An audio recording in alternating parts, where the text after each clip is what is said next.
So hello everyone. In this video we shall have a discussion on the birth control, or these are also called contraceptive methods. Birth control म्हणजे काय? जन्म दर कमी करणे. कारण आपण आज सोसायटीमध्ये पाहतो बऱ्याच जणांमध्ये फॅमिली प्लॅनिंगचा व्यवस्थित अभाव असल्यामुळं त्यांच्यामध्ये व्यवस्थित प्लॅनिंग नसल्यामुळं कुटुंब नियोजन कसं करावं, what should be the ideal time span between the two childrens, दोन मुलांमध्ये किती अंतर असावं, अशा बऱ्याच गोष्टीची आपल्याला माहिती नसल्यामुळं आज सोसायटीमध्ये within a short period of time we can see a different number of childrens, म्हणजे बऱ्याच संख्या आपल्याला कमी कालावधीमध्ये वर्षाच्या अंतरात, 1.5 वर्षाच्या अंतरात मुलं, 2-3 मुलं. आणि हे जे काही बर्थ कंट्रोल मेजर्स आहेत किंवा बरेच सेक्शुअल इंटरकोर्स करत असताना सुद्धा ह्या बर्थ कंट्रोल मेजर्स विषयी माहिती नसल्यामुळं सुद्धा नेमकं आपल्याला 2 मुलांमध्ये अंतर कसं ठेवावं, कुठले मेजर्स वापरावेत याची सुद्धा माहिती नसते. आणि म्हणून आपण मागच्याच सब आर्टिकलमध्ये बघितलं की स्कूल्स आणि कॉलेजेसमधून हे आपल्याला पूर्ण फॅमिली प्लॅनिंगचं, reproductive and child health care बद्दलची माहिती देणं गरजेचं आहे. आणि त्यामुळे हे birth control measures or contraceptive, these are also called contraceptive methods असं सुद्धा त्याला म्हटलं जातं. Now what are these contraceptive methods or birth control methods? So remember guys, the birth control methods generally prevent the fertilization, prevent the unwanted fertilization. काय करतात हे? Unwanted पद्धतीने जे आपल्याला नको असते फर्टिलायझेशन झालेलं, कन्सेप्शन नको असते, ते कन्सेप्शन्स अवॉइड करण्याचं काम कोण करतात? Birth control. They avoid or they prevent the unwanted conception, prevent unwanted fertilization. जे आपल्याला फर्टिलायझेशन नको असते, जर ह्या मेथड वापरले आपण तर आपल्याला ते फर्टिलायझेशन होत नाही. Means prevent unwanted fertilization. Okay. आणि हे unwanted generally these birth control methods are used deliberately to avoid, deliberately म्हणजे मुद्दामून आपण ह्या बर्थ कंट्रोल मेजर्स वापरतो असतो. deliberately used to avoid fertilization, लक्षात घ्या. फर्टिलायझेशन अवॉइड करण्यासाठी आपण हे जे काही आहेत वेगवेगळे जे आपल्याला बघायचे आहेत मेथड्स, काही टेम्पररी मेथड्स आहेत, काही परमनंट मेथड्स आहेत. दीज आर युज्ड डेलिब्रेटली म्हणजे ते कपल्स जे असतात, जे काही वैवाहिक जीवनामधले जे काही पूर्ण 2 दाम्पत्य असतात, ते दोन्ही दाम्पत्य एकमेकाच्या समुपदेशनानं ह्या बर्थ कंट्रोल मेजर्सचा वापर करत असतात 2 मुलांमध्ये अंतर ठेवण्यासाठी किंवा कुटुंब नियोजन करण्यासाठी. तर नेमके काय काय आहेत? And there four these are deliberately used by those couples. त्या कपल्सद्वारे हे डेलिब्रेटली यूज केले जातात under the guidance of the medical practitioner or expert डॉक्टरच्या अंडर ह्याचा आपण काय करत असतो? वापर करत असतो. आणि येणाऱ्या काळामध्ये आपल्याला पॉप्युलेशन, आपण पाहिलं पॉप्युलेशनचा ग्राफ कसा इन्क्रीज होत चाललेला आहे. जर आपल्याला आपल्या भारताची लोकसंख्या if we want to keep in a control, जर कंट्रोलमध्ये जर ठेवायचं असेल, so we should have a proper birth control methods. आपल्याकडे प्रॉपर बर्थ कंट्रोल मेथड्स वापरून, कारण बऱ्याच अनवॉन्टेड प्रेग्नन्सी आपल्याला नको असताना सुद्धा त्या घडून येतात आणि मग ते आपल्याला त्या बाळाला जन्म द्यावा लागतो. किंवा अंतर कमी ठेवल्यामुळं त्या आईचीही व्यवस्थित युटेरस वेल प्रिपेअर झालेलं नसते सेकंड पार्च्युरेशनसाठी, आणि त्या आईला मग नाईलाजानं ते फर्टिलायझेशन झाल्यामुळं त्या बाळाला जन्म द्यावा लागतो, त्याला 9 महिने सांभाळावं लागतं. म्हणून आयडियल डिस्टन्स किती असलं पाहिजे 2 चिल्ड्रनमध्ये, अशा वेळी मग त्याच्यासाठी आपल्याला हे बर्थ कंट्रोल किंवा कॉन्ट्रासेप्टिव्ह, ज्याला आपण गर्भनिरोधक पद्धती ज्या आहेत, गर्भनिरोधन म्हणजे गर्भ होणार नाही, गर्भधारणा होणार नाही, याच्यासाठी काय काय केले पाहिजे त्या मेथड्स आपल्याला याच्यामध्ये बघायच्या आहेत. And these birth control measures or contraceptive methods are controlled by using contraceptives. कशाचा वापर केला जातो? Contraceptive tablets, contraceptive means, contraceptive methods किंवा कॉन्ट्रासेप्टिव्हचा वापर करून आपण याला कंट्रोल करू शकतो. आता तर मग हा शब्द काय आहे? कॉन्ट्रासेप्टिव्ह म्हणजे गर्भधारणा न होऊ देणारे वेगवेगळे मीन्स, वेगवेगळ्या बाबी, ज्याच्याद्वारे आपल्याला बर्थ कंट्रोल करता येईल. तर नेमकं आयडियल कॉन्ट्रासेप्टिव्ह कशाला म्हणायचं, किंवा आदर्श गर्भनिरोधक करणारं केमिकल किंवा कुठलीही पद्धत नेमकी कशाला म्हणायचं? आयडियल कॉन्ट्रासेप्टिव्ह किंवा आयडियल बर्थ कंट्रोल मेजर कोणते असतात? तर सगळ्यात महत्वाचं आयडियल कॉन्ट्रासेप्टिव्ह कुणाला म्हणायचं? तर जे कॉन्ट्रासेप्टिव्ह इझिली अवेलेबल असतात. सगळ्यात महत्वाचं the Ideal contraceptive is the contraceptive that should be easily available. That should be easily available. Next, तो आपल्याला म्हणजे बाजारामध्ये इझिली मिळाला पाहिजे. कोणीही कपल निसंकोचपणे मेडिकलवर जाऊन डॉक्टरकडे जाऊन त्यांना ते अवेल झालं पाहिजे. हे सगळ्यात महत्वाचं. That should be easily available. The next one is that should be user friendly. बघा, युजर फ्रेंडली म्हणजे काय? That should be easily used, easy to use. ते आपल्याला वापरायला सोपं असलं पाहिजे. कारण बरेच ग्रामीण भागामधले इलिटरेट काही कपल्स असतात, त्यांना माहिती नसतं की ही कशी घेतली पाहिजे, किंवा हा केमिकल आहे, ही गोळी आहे, हे डिव्हाइस आहे, ह्याला कसं वापरायचं. त्याच्यामुळे त्यांना ते वापरायला इझी वाटलं पाहिजे. Because that should not create any hindrance in the copulation process, in the intercourse process, in the sexual contact. Sexual कॉन्टॅक्टमध्ये ह्या डिव्हाइसेसनं किंवा ह्या कॉन्ट्रासेप्टिव्हनं काही अडचण आणू नये, त्यांना इझिली ते यूज करता यावं. म्हणून अशा कॉन्ट्रासेप्टिव्हला आयडियल कॉन्ट्रासेप्टिव्ह म्हणायचं. त्याला वापर व्यवस्थित असला पाहिजे, ते इझिली अवेलेबल असलं पाहिजे. That should be effective. Next काय आहे? That should be effective. ते इफेक्टिव्ह असलं पाहिजे, ते परिणामकारक असलं पाहिजे. ते यूज केल्यानंतर आपल्याला त्या मेल स्पर्मचा फिमेलच्या एक बरोबर कॉन्टॅक्ट आला नाही पाहिजे. फर्टिलायझेशन टळलं पाहिजे. फर्टिलायझेशन होता कामा नये. नाहीतर आपण यूज करायला आणि अननोविंगली फर्टिलायझेशन होऊन बसायला, आपल्याला अनवॉन्टेड प्रेग्नन्सीला सामोरं जावं लागायला. आणि म्हणून ते कसं असलं पाहिजे? ते वापरायलेलं डिव्हाइस, ते वापरायलेलं मेजर, ते वापरायलेले कॉन्ट्रासेप्टिव्ह हे इफेक्टिव्ह असले पाहिजे. आणि सगळ्यात महत्वाचं, it should have no or very least side effect. It should have no म्हणजे नसलाच पाहिजे साईड इफेक्ट. आणि जरी असला तरी त्याचे साईड इफेक्ट, दुष्परिणाम काय असले पाहिजेत? अतिशय कमी असले पाहिजेत. कारण बरेच असे काही कॉन्ट्रासेप्टिव्ह आहेत ज्यांचे साईड इफेक्ट्स आहेत, दुष्परिणाम आहेत, त्या फिमेलच्या लाईफवर होतात, त्या फिमेलच्या फिजिकल हेल्थवर होतात, त्या मेलच्या फिजिकल हेल्थवर होतात.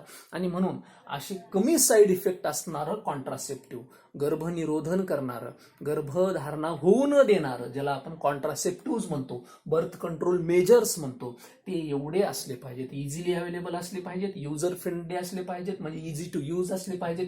That should be effective and that should not have or least side effect or no side effect. आलं लक्षामध्ये? तर एवढे जर असतील तर such contraceptive is called ideal contraceptive. Now what are the birth control methods? आता मग आपल्याला बर्थ कंट्रोल मेथड्स कोणत्या आहेत, और कॉन्ट्रासेप्टिव्ह मेथड्स कोणत्या आहेत? मी इथं शॉर्ट मध्ये लिहिले बर्थ कंट्रोल मेथड्स और contraceptive methods. So there are two types of birth control measures. दोन प्रकारे आपल्याला बर्थ कंट्रोल मेजर्स वापरता येतात. Some are temporary. टेम्पररी म्हणजे काही शॉर्ट पिरियड ऑफ टाइमसाठी, काही लिमिटेड पिरियडसाठी वापरता येणारे temporary methods of birth control, and second one is permanent method of birth control. Temporary method of birth control and permanent method. Actually this sub article is a very lengthy article. We have to complete in a 2 or 3 videos. 2 ते 3 videos मध्ये आपल्याला detail मध्ये हे घेऊन complete करायचं आहे.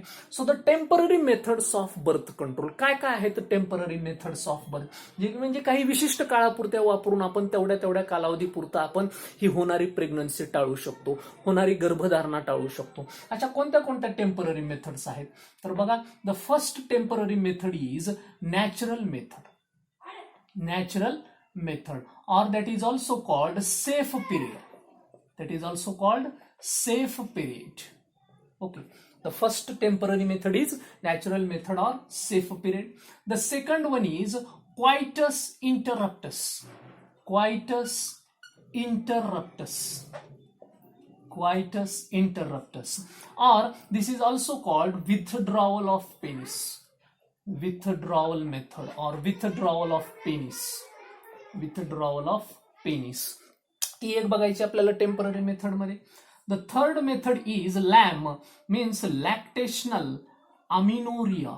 Lactational अमिनोरिया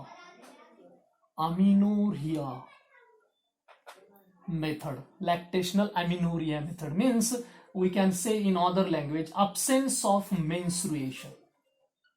Absence of menstruation. Menstrual cycle आपण शिकलेले आहे, ते absence असतं. ते काय आहे आपल्याला बघायचं आहे. The next is the chemical means by use of different chemicals. Chemical means, okay, or you may call it spermicides. स्पर्मिसाइड्स असं सुद्धा तुम्ही, कारण स्पर्म किलिंगसाठी ते वापरले जातात. The next one is the mechanical means. Mechanical means और बॅरियर मेथड, त्याला असं सुद्धा म्हणता येईल. बॅरियर अडथळा काहीतरी आपण वापरणार आहेत तिथं, मेकॅनिकली वापरणार आहेत काहीतरी. त्याच्यामध्ये आता मेकॅनिकल मीन्स मध्ये जर बघायचं झालं तर त्याच्यामध्ये आपल्याला बघायचे कॉन्डोम्स, यूज ऑफ कॉन्डोम्स, निरोध वापरणे, or diaphragms, use of diaphragms. Okay, or these are also called cervical caps or vaults. Cervical caps or vaults, VAULTS. तर इथं थोडीशी शॉर्ट आपल्याकडे जागा आहे. And third one is IUDs, intrauterine devices. IUDs, intrauterine devices. हे आपल्याला mechanical means मध्ये हे 3 बघायचे. नेक्स्ट आहे फिजिकल, फिजियोलॉजिकल मीन्स. और these are also called oral means. Orally घेतले जाणारे ते कोणते बघायचे. हे सगळे आपल्याला प्रेग्नन्सी अवॉइड करण्यासाठी, फर्टिलायझेशन टाळण्यासाठी, सेफ सेक्स व्हावा, फिमेल मधला सेक्स हा सेफ व्हावा, अनवॉन्टेड प्रेग्नन्सी, आपल्याला नको असलेली प्रेग्नन्सी होऊ नये, याच्यासाठीच्या ह्या वेगवेगळ्या मेथड्स बघायच्या आहेत. And next one is other कॉन्ट्रासेप्टिव्ज.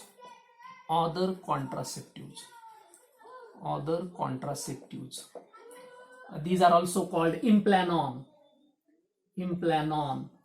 or nexplanon. तर एवढ्या वेगवेगळ्या टेम्पररी मेथड्स आहेत त्या आपल्याला डिटेलमध्ये 1 by 1 बघायच्या आहेत. And then permanent, what are the tubectomy, vasectomy, ते काय आहेत ते आपण आणखी नेक्स्ट व्हिडिओमध्ये बघूया. So first we shall start the natural method or temporary method. काय आहे, what is the natural method or temporary method? This is also called safe period. तर काय असतं लेकरांनो, लक्षात घ्या. Generally we have seen the menstrual cycle on the first day. This is the 14th day and this is the 28th day. This is the 14th day. This is the 1st to 5th day मध्ये आपलं menstrual bleeding होते. बरोबर आहे, menstrual bleeding. तर on the 14th day ovulation occurs. On the 14th day ovulation. And then after 20th day again second menstrual cycle, means next menstrual bleeding. 1 तारखेला menstrual bleeding आली की त्याच्यानंतर 28-29. तर काय त्यांनी सांगितलं, हा safe period, this is the natural method, नैसर्गिक आहे. This is used by the different couples from ancient time. खूप अनादी काळापासून या मेथडचा वापर केला जातो. तर त्यांनी काय सांगितलेलं आहे, the week before, week after menstrual bleeding, menstrual bleeding नंतरचा आठवडा, जे काही आता 5व्या दिवसापासून 7 दिवस होईल एवढा आठवडा, आणि the week before menstrual bleeding, week after menstrual, हा आफ्टरचा, म्हणजे तुमचं मेन्स्ट्रुअल सायकल 5 दिवसाची ब्लिडिंग झाली की त्यानंतरचा एक आठवडा, आणि मेन्स्ट्रुअल सायकल नेक्स्ट येण्याच्या अगोदरचे 7 डेज. हे 7 डेज केव्हाचे, बिफोर नेक्स्ट मेन्स्ट्रुअल सायकलच्या अगोदरचे 7 दिवस, आणि मेन्स्ट्रुअल सायकल झाल्यानंतरचा आठवडा 7 दिवस. हे दीज 2 7 डेज टाइम स्पॅन, हा 7 दिवसाचा आणि हा 7 दिवसाचा, म्हणजे आपण ज्याला आपण म्हणतो वीक. केव्हा, ब्लिडिंग नंतरचा आठवडा आणि ब्लिडिंग अगोदर येणारा आठवडा. कारण या आठवड्यामध्ये, या वीकमध्ये ओव्हुलेशनच नसतं. आणि म्हणजे तुम्ही ओपनली जरी सेक्स, म्हणजे मेलचा पेनिस फिमेलच्या व्हेजायनामध्ये या काळात जरी गेला, according to the scientific knowledge, वैज्ञानिक दृष्टिकोनातून, हा ब्लिडिंग नंतरचा आठवडा आणि ब्लिडिंग होण्याच्या अगोदरचा आठवडा, this is considered as a safe period. Safe म्हणजे सुरक्षित. म्हणजे तुम्ही ओपनली मेलचं पेनिस फिमेलच्या व्हेजायनामध्ये जरी गेलं आणि नुसतं जाऊन तिथं स्पर्म जरी इंट्रोड्यूस केले तरी सुद्धा according to the scientific view, कारण 14व्या दिवशी ओव्हुलेशन होतं आणि आपल्याला जवळपास 5 आणि 7 12व्या दिवसापर्यंतच आपल्याला हा काळ वापरायचा आहे. कारण 12, 13, 14, 15 हा आपल्याला जवळपास, या काळात ओव्हुलेशन झालं तरी या काळात होणारच नाही.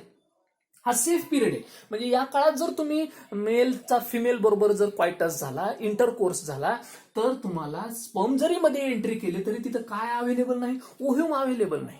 कारण ओव्ह्यूल सहसा किती येणार आहे, 13, 14व्या, 15व्या दिवशी, आणि आपल्याला तो सेक्स ओपनली केव्हा करायचा आहे, 5 ते जवळपास 12व्या दिवसा, म्हणजे week after menstrual bleeding and week before menstrual bleeding. Menstrual bleeding मध्ये तर आपल्याला सेक्शुअल इंटरकोर्स सायंटिफिक व्ह्यूनं टाळायचा आहे. म्हणून नंतरची पाळी येण्याच्या अगोदरचा आठवडा आणि पाळी झाल्यानंतरचा आठवडा हा सेफ पिरियड गणलाय, कारण त्यामध्ये ओव्ह्युलेशन होत नाही. Ovulation occurs on the 14th day, and म्हणून this is the natural method. याच्यामध्ये you don't use any condoms, you don't use any contraceptive, just naturally. But this method is also having some drawbacks. काय drawback आहे? So in some females the ovulation might occur in the 10th day, 12th day, 11th day, असं सुद्धा होऊ शकतं. आणि त्याच्यामुळं कधी कधी ओव्ह्युलेशन अगोदरच जर झालं तर there may be chances of fertilization, तिथं फर्टिलायझेशन होण्याचे चान्सेस असतात. म्हणून नॅचरल मेथडला ड्रॉबॅक आहेत, पण तरी सुद्धा ही सुद्धा बऱ्याच कपल्सद्वारे ही वापरली जाणारी मेथड आहे. या काळामध्ये फर्टिलायझेशन होण्याचे चान्सेस जवळपास 99% नसतात. Therefore this period a week after, म्हणजे जवळपास 14 दिवस आपण त्या 28 दिवसातले सेक्स करू शकतो ओपनली, कारण त्यामध्ये ओव्ह्यूल आलेला नसतो. ओव्ह्यूल या काळात आलेला असतो 12, 13व्या, 14व्या, 15व्या, 16व्या दिवसापर्यंत हायेस्ट सहसा ओव्ह्युलेशन होतं. म्हणून it is considered as safe period. This is the natural method. Okay, the next method is coitus interruptus. Coitus म्हणजे सेक्शुअल इंटरकोर्स, ज्याला शब्द आहे क्वायटस, हा सुद्धा शब्द वापरला जातो. इंटररप्शन म्हणजे अडथळा. म्हणजे काय? If the male partner and female partner are mating together, the sexual intercourse is going on and immediately the male partner removes the penis at the time of ejaculation of the semen into the vaginal tract. काय करतो यावेळेस mail स्वतःचं penis त्या व्हेजायनामधून काढतो. केव्हा? ज्यावेळेस semen पडणार आहे. सिमेन व्हेजायनाच्या आत पडणार त्याच्या अगोदरच मेल स्वतःचं पेनिस बाहेर काढून घेतो. म्हणजे ते सिमेन त्या व्हेजायनल ट्रॅकमध्ये पडत नाही, आणि सिमेन पडलं नाही याचा अर्थ स्पर्म गेले नाहीत याचा अर्थ स्पर्म तिथं नसल्यामुळे फर्टिलायझेशन होत नाही. And therefore this is called coitus. Coitus म्हणजे sexual contact, sexual intercourse, mating. आणि ही क्वायटसमध्ये काय आणि अचानक accidentally male partner removes the penis, withdraws the penis from the vagina before ejaculation होणार त्याच्या अगोदर मेल पार्टनर काय करतो? ते पेनिस बाहेर काढतो. म्हणून याला असं सुद्धा म्हटलेलं आहे withdrawal of penis immediately before ejaculation to avoid the insemination, to avoid the further fertilization. इन्सेमिनेशनही होत नाही म्हणजे सिमेन आत पडत नाही, त्याला आपण इन्सेमिनेशन म्हणतो. इन्सेमिनेशनही होणार नाही, स्पर्मचीही त्याच्याबरोबर कॉन्टॅक्टचा विषयच येणार नाही. But this method also has drawback because the initial fluid, जे काही इंटरकोर्सच्या अगोदरचं जे इनिशियल फ्लुइड असतं कॉपर्स ग्लँडद्वारे, मेल पेनिसद्वारे जे काही बाहेर पडलेलं असतं for lubrication purpose, in that fluid also that transparent fluid may also content sperm. कधी कधी असं म्हणतं की सायन्स असं म्हणतं की ही तेवढी काही 100% गॅरंटी देता येत नाही, कारण जे काही इनिशियल फ्लुइड असतं सिमेन येण्याच्या अगोदर लुब्रिकंट म्हणून जे फ्लुइड आलेलं असतं मेलच्या पेनिसच्या बाहेर, त्या फ्लुइडमध्ये सुद्धा स्पर्म असण्याचे चान्सेस असतात. म्हणजे तुम्ही इजॅक्युलेशनच्या अगोदर पेनिस बाहेर काढाल, पण लुब्रिकेशनच्या वेळेसचं जे फ्लुइड आहे त्याच्यात सुद्धा there may be the chances of sperms, तिथं सुद्धा स्पर्म्स असण्याचे चान्सेस आहेत. म्हणून तो सुद्धा स्पर्म त्या एगला जाऊन अगोदरच फर्टिलाइज करू शकतो आणि तुमचं सिमेन बाहेर पडेल. म्हणून coitus interruptus that is not a 100% guaranteed method याला म्हणता येणार नाही. याला सुद्धा काय आहे drawback, but that have the success rate of 50-60%. 50-60% हे सुद्धा मेथड तुम्ही नॅचरली वापरू शकता, जिथं की कुठंच केमिकलचा वापर होत नाही. नेक्स्ट आहे lactational amenorrhea or that is also called absence of menstruation. काय? The ovulation does not occur after the parturition. Parturition म्हणजे काय होतं? बर्थ झाल्या लॅक्टेशन सुरू होतं म्हणजे मदर त्या बाळाला ब्रेस्ट फिडिंग करायला लागते, आणि बाळाची बर्थ झाल्यानंतर जवळपास बऱ्याच फिमेलमध्ये 5-6 महिन्यापर्यंत मेन्स्ट्रुअल सायकलच नसतं. मेन्स्ट्रुअल सायकल नसतं याचा अर्थ there is no ovulation. Ovulation does not occur in the highly intense lactation म्हणजे जिथं त्या बाळाला आपण खूप ती दूध पाजायले, कारण तो फक्त लॅक्टेशनचा पिरियड आहे. आणि अशा इंटेन्स लॅक्टेशन पिरियडमध्ये म्हणजे बाळाला दूध पाजण्याचा जो काळ आहे, बर्थ झाल्याचे 6 महिने, कुणामध्ये वर्षभर, कुणामध्ये 2-2 वर्ष एमसी येत नाही. आणि जोपर्यंत मेन्स्ट्रुअल सायकल, म्हणून absence of menstrual cycle absent असतं, त्यालाच काय म्हटले त्यांनी, लॅक्टेशनल अमिनोरिया मेथड, LAM. या लॅक्टेशनल अमिनोरिया मेथडमध्ये देर इज नो ओव्हुलेशन होत नाही, मेन्स्ट्रुअल सायकल अब्सेंट असतं, ओव्ह्यूम नसतो. आणि तुम्ही या काळामध्ये ओपन सेक्स जरी केला, means without use of any contraceptive method, without use of any physical mechanical barrier, कुठलाही बॅरियर न वापरता तुम्ही डायरेक्ट जरी इंटरकोर्स केला तरी सुद्धा या काळात एमसी नसतं, ओव्हुलेशन नसतं, ओव्ह्यूमच रिलीज होत नाही. का ओव्ह्यूम रिलीज होत नाही? कारण ल्युटेनायझिंग हार्मोनची लेवल इथं काय झालेली असते, ड्रॉप झालेली असते. प्रोलॅक्टिन हार्मोनची लेवल इथं काय झालेली असते, वाढलेली असते. आणि त्याच्यामुळे तुमचे जे ग्राफियन फॉलिकल आहेत ते तयार होत नाहीत त्या काळात, त्या स्पीडनं. आणि तयार जरी झाले तरी ते रप्चर होत नाहीत. आणि ग्राफियन फॉलिकल मॅच्युअर तयार झाला नसल्यामुळं, रप्चर न होण्यामुळं ओव्ह्यूमच रिलीज होत नाही.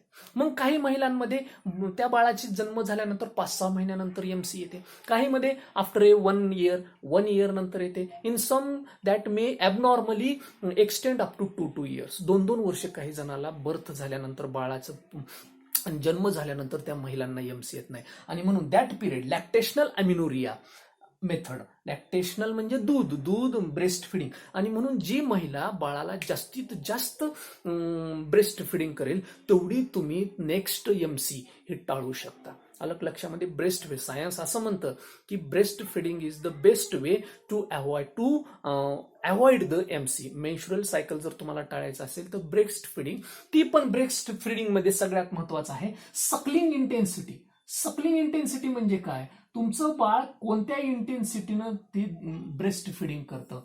मिल्क सक करण्याचे पण काही मेथड आहेत. बाळाला बऱ्याच आई मिल्क ब्रेस्ट फिडिंग करत असताना त्या बाळाला ऑक्सिजन मिळाला पाहिजे. ऑक्सिजन जर बाळाला मिळाला तर ते बाळ म्हणजे स्लोली सकिंग करतं. आणि ती आई त्या बाळाला किती वेळा दिवसातून ब्रेस्ट फिडिंग करते, कारण ब्रेस्ट फिडिंग जेवढी इंटेन्स जास्त असेल, रेट स्लो असू द्या, त्या सकिंगचा रेट स्लो असू द्या, पण ब्रेस्ट फिडिंग आईनं बाळाला केली पाहिजे. तेवढ्या तुम्ही तुमची येणारी नंतरची मेन्स्ट्रुअल सायकल लांब ढकलू शकता, लांब टाळू शकता, जास्तीत जास्त काळापर्यंत एक्सटेंड करू शकता. कारण या सकलिंग रेटवरच तुमच्या, म्हणून बाळाला ऑक्सिजन मिळाला पाहिजे. बाळाचा आणि मदरचा ब्रेस्ट फिडिंगच्या वेळेस आय कॉन्टॅक्ट झाला पाहिजे, जेणेकरून बाळ ग्रॅज्युअली ते सकिंग करेल, ब्रेस्ट मधलं मिल्क ग्रॅज्युअली सकिंग करेल. आणि जवळपास 3 ते 4 तासाला इन द डे टाइम मदरनं 3 ते 4 तासाला त्या बाळाला स्वतःचं ब्रेस्ट फिडिंग केली पाहिजे, मिल्क स्वतःचं दिलं पाहिजे. 1-2 तासानंतर तर गुड अँड बेटर, पण कमीत कमी 3 ते 4 तासानंतर बाळाला प्रत्येक वेळेस त्या अँटीबॉडीजची, that is the nutritional food in the first 6 month, पहिल्या 6 महिन्यात तर त्या बाळासाठी फक्त तेच काय असतं, अमृता समान असतं. आणि म्हणून जास्तीत जास्त ब्रेस्ट फिडिंग करणं. आणि नाईट पिरियडमध्ये सुद्धा 4 to 6 आवर्सला त्या बाळाला ब्रेस्ट फिडिंग झाली पाहिजे, जेणेकरून तुमची मेन्स्ट्रुअल सायकल हे लांबतं. Breast feeding has the contact with the menstrual cycle. आणि म्हणून तिथं सगळं हार्मोनल एक्सचेंज, हे ल्युटेनायझिंग हार्मोन असेल, प्रोलॅक्टिन हार्मोन असेल, ऑक्सिटोसिनची लेवल असेल, त्याच्यामध्ये खूप डिटेल सायन्स आहे. आपल्याला फक्त बघायचं की लॅक्टेशनल अमिनोरियामध्ये यामध्ये मेन्स्ट्रुअल सायकल अब्सेंट असतं. मेन्स्ट्रुअल सायकल अब्सेंट असतं म्हणजेच ओव्हुलेशन होत नाही, ओव्ह्यूम रिलीज होत नाही. ओव्ह्यूम रिलीज नसल्यामुळे स्पर्म जरी तिथं गेला तरी ओव्ह्यूम नसल्यामुळे फर्टिलायझेशन होत नाही. And that is also the best method, temporary method to avoid the unwanted pregnancy, to cause the birth कंट्रोलसाठी ही सुद्धा एक बेस्ट मेथड इथं म्हणता येईल. नेक्स्ट आहे केमिकल मीन्स ऑर स्पर्मिसाइड्स. आता ह्या केमिकल मीन्स किंवा स्पर्मिसाइड्स मध्ये आपल्याला नेमकं काय करता येईल. आता ही जशी क्वायटस इंटरप्टस मेलद्वारे केला गेला, सेफ पिरियडमध्ये दोघांचंही इथं आपल्याला म्हणजे इन्व्हॉल्वमेंट दिसली. केमिकल्स मीन्स मध्ये जनरली स्पर्मिसाइड्स म्हणजे काय करते, female keeps some certain tablets, foams, काही फोमचा वापर फिमेल करते, टॅबलेट्स, काही जेलीज सुद्धा तिथं वापरल्या जातात. सम स्पॉन्जेस, काही वेगवेगळे युटेरसमध्ये स्पॉन्जेस सुद्धा ठेवले जातात. These tablets, these foam are released into the vaginal tract. Vaginal ट्रॅकमध्ये फिमेल काय करते, ते टॅबलेट्स, ते स्पर्म किलिंग टॅबलेट्स किंवा फोम जेलीज ह्या व्हेजायनल ट्रॅकमध्ये before intercourse that is used by the female partner. Female partner स्वतःच्या व्हेजायनल ट्रॅकमध्ये काय करते, हे फोम टॅबलेट्स किंवा कुठलीही याच्यापैकी एक हे केमिकल त्याच्यामध्ये टाकते and then intercourse is started. नंतर त्या मेल बरोबर इंटरकोर्स चालू होतो. But as soon as the male releases the semen मग त्या फिमेलच्या युटेरसमध्ये गेल्या because of this tablet, chemical tablets, फोममुळं ते जे काही स्पर्म रिलीज झाले त्या युटेरसमध्ये, these are immobilized and killed. त्या स्पर्म्सला काय केलं जातं, इमोबिलाइज केलं जातं आणि किल केलं जातं. आणि किलिंगमुळं, इमोबिलायझेशनमुळं तुमचं ते पूर्ण स्पर्म तिथंच न्यूट्रलाइज होतात आणि ते एगकडं ओव्ह्यूमकडं जातच नाहीत. आणि म्हणून असंच tablets or foams, jellies, sponge असे काही these are easily available on the मेडिकलवरती मिळतात. म्हणून त्यांना नाव दिलेलं आहे बघा, स्पर्मिसाइड्स. स्पर्मला किल करणारे, साइड्स म्हणजे किलिंग करणारे, स्पर्मला किल करणारे. And these are used by the female partner. हे कुणाद्वारे वापरले जातात, फिमेल पार्टनरद्वारे वापरले जातात. So such tablets, foams, jellies, some certain sponges, these are used by the female partner. These are kept in the uterus before intercourse. हे केव्हा करायचंय, इंटरकोर्सच्या अगोदर. But these are also having certain side effects. याला सुद्धा side effects आहेत because those chemicals, those spermicides may cause irritation, itching, allergies that can develop allergies in the female and male. मेलच्या पेनिसला किंवा फिमेलच्या युटेरसमध्ये इचिंग होणे, ॲलर्जिक तिथं reaction होणे किंवा थोडंसं रॅशेस पडणे, असे काही वेगवेगळे, म्हणजे कुणाला ते सहन होतं न होतं आणि त्याच्यामुळे याची काही ॲलर्जिक रिॲक्शन होत असल्यामुळं, इचिंगमुळं, अलग लक्षामध्ये खाज सुटल्यामुळं तिथं त्रास सुद्धा होऊ शकतो. म्हणजे स्पर्मिसाइड्स वापरणं त्याच्यामुळे स्पर्म किल होतील, पण त्याचे काय आहेत, काही साईड इफेक्ट सुद्धा आहेत. So this is the fourth method of temporary method of birth control. Birth कंट्रोलची ही टेम्पररी चौथी method, use of chemical means or spermicide. स्पर्मला किल करणारे काही केमिकल फिमेल वापरते स्वतःच्या व्हेजायनल ट्रॅकमध्ये. नेक्स्ट आहे fifth mechanical means or mechanical barrier method. Barrier method or mechanical मीन्सचा वापर करून त्याच्यामध्ये यूज ऑफ कंडोम्स. आता कंडोम काय आहे, this is a rubber sheet. एक rubber sheet that is used to cover the male penis. मेलच्या पेनिसला कव्हर करण्यासाठी हे कंडोम वापरलं जातं. अँड दिस अवॉइड, हे कंडोम काय करतं, it is weared by the penis before intercourse. इंटरकोर्सच्या अगोदर, that is covered on the erect penis. Erect पेनिसवरती हे कव्हर केलं जातं. And when the penis entered into the vagina, व्हेजायनामध्ये ज्यावेळेस तो एंटर होतो, द इजॅक्युलेटर, जे काही इजॅक्युलेशन झालेलं आहे सिमेनचं, that does not come in contact with the egg बरोबर ते, कारण that ejaculated semen remains in the कंडोमच्या मध्येच ते राहतं आणि त्या सिमेनचा त्या तुमच्या फिमेलच्या एग बरोबर कॉन्टॅक्ट येत नाही. Such thin rubber covering is covered over the penis वरते and that is easily available in the market. That does not have any side effect. कंडोमच्या वापराचे काहीच साईड इफेक्ट नाहीत.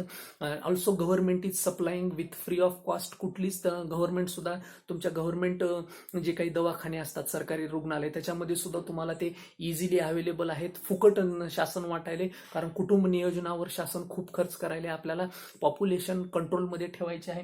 म्हणून हे condoms, and even if we use the condoms at the time of intercourse, we can avoid the STDs, sexually transmitted diseases like AIDS.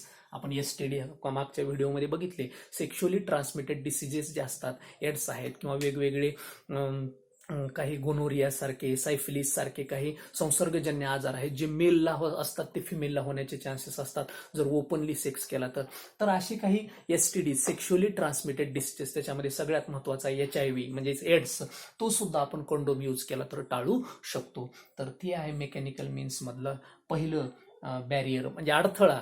तर तो कोणता आहे, कंडोम्स. नेक्स्ट आहे डायफ्रॅम्स. डायफ्रॅम्स म्हणजे काय, the use of diaphragm that is used by the female. Condoms जसं मेलद्वारे use केले जातात तसं डायफ्रॅम कोण वापरतं, फिमेल्स वापरतात. डायफ्रॅम म्हणजे काय, that is also like a condom सारखंच असतं. That is the barrier and that is used, that is kept in the cervix of the female. व्हेजायनाच्या सर्विक्समध्ये याला ठेवलं जातं. म्हणजे मेलचा पेनिस जरी त्याच्यामध्ये गेलं तर that penis does not come in contact directly with the egg of the female. ते सर्व्हिक्स, ते कॅप, सर्वायकल कॅप, सर्व्हिक्स त्याच्या नावातच आहे, सर्व्हिक्स मध्येच ते बसवली जाते.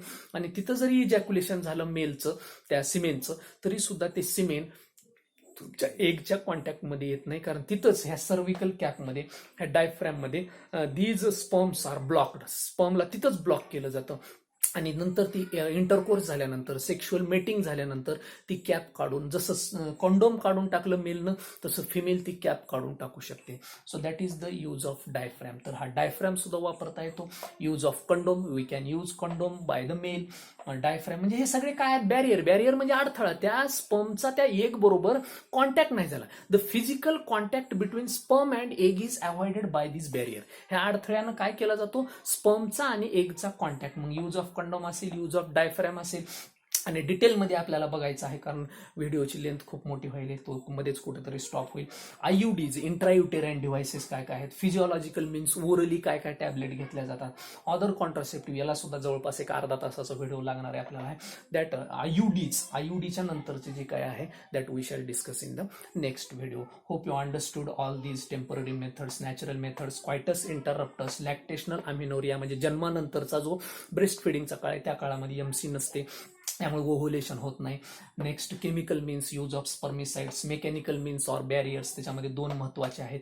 मेलला सुद्धा तो पर्याय आहे, ऑप्शन आहे, male can use condom, female can use diaphragms or cervical caps or vaults, असं सुद्धा त्याला VAULTS असं सुद्धा वापरता येतं. आता इंट्रायुटेराइन डिव्हाइसेस काय काय, that we shall see in the next video. Thank you guys.